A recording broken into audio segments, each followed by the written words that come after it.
New at 5 tonight, a motorcycle accident in Lake County nearly killed the driver. This was 30 days ago, but in that amount of time, he has gone from being listed as a quadriplegic to walking out of Mary Free bed today. We were there for it.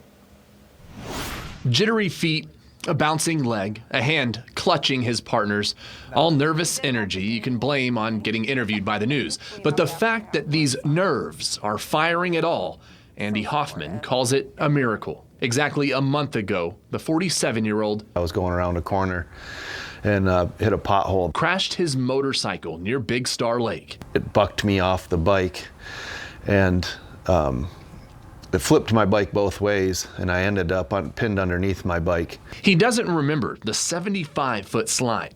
When he came to, he was pinned beneath his bike. His helmet saved his life, but his neck was broken.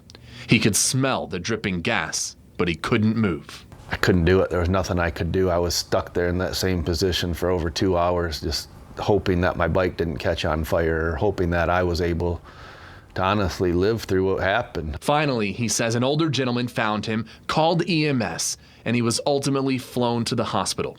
His wife wasted no time getting there, knowing the stakes. He was in very serious condition. He was quadriplegic at the time. A surgeon gave him the ultimatum: the risk of death with a spinal cord surgery or permanent paralyzation. He went in and did the surgery. They took out all the bones out of my neck from C3 to C7. They ended up putting rods in there and screws to hold it together, and they grind your bone up and place that back into your neck.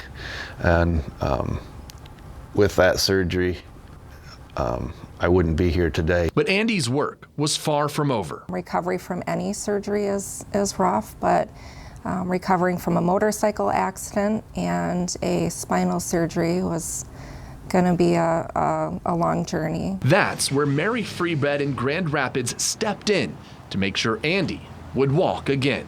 Limited to a bed and a powered wheelchair for about a week, he started to make real progress. I lifted my hand up to my face for the first time on a Sunday night, which I didn't realize that I could do, or that I really was doing it. It was the most out-of-body thing, but just to touch your face it brought me to tears. But then Andy rose to the challenge given to him by the staff at Mary Free Bed, not allowing himself to lay down and accept a different fate. It's like I felt like I could do something instead of being told that you're paralyzed, you know, and the nursing staff here, the therapist, everybody, I can't say enough about occupational therapists, and Riley was just unbelievable for me, and Jessica and Madeline as physical therapists and things were just unbelievable. In just 3 weeks, Mary Free Bed had him walking past stunned doctors in the hallway.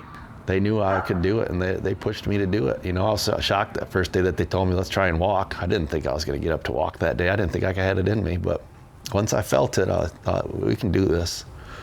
And since then, I've dragged him around the block for 2.5 miles.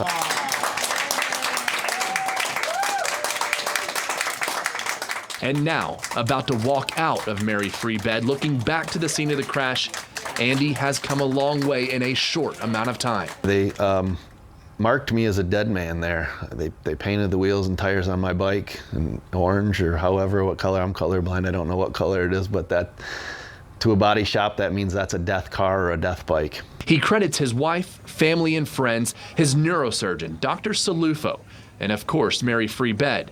But he knows what he'll tell himself when he returns to the scene of the accident. Look at the pavement that they have all marked off and measured for all that stuff, and gonna get rid of that bad juju, because that wasn't me. Yep.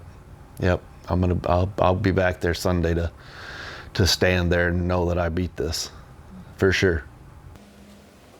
Now, Andy called riding a motorcycle his own kind of therapy, and while he would never encourage anyone else to give it up, he says he is hanging up his helmet for good. As for the man who found him the day of the accident, Andy says Baldwin, the town near where this happened, isn't a big one, and he plans on finding out who it was.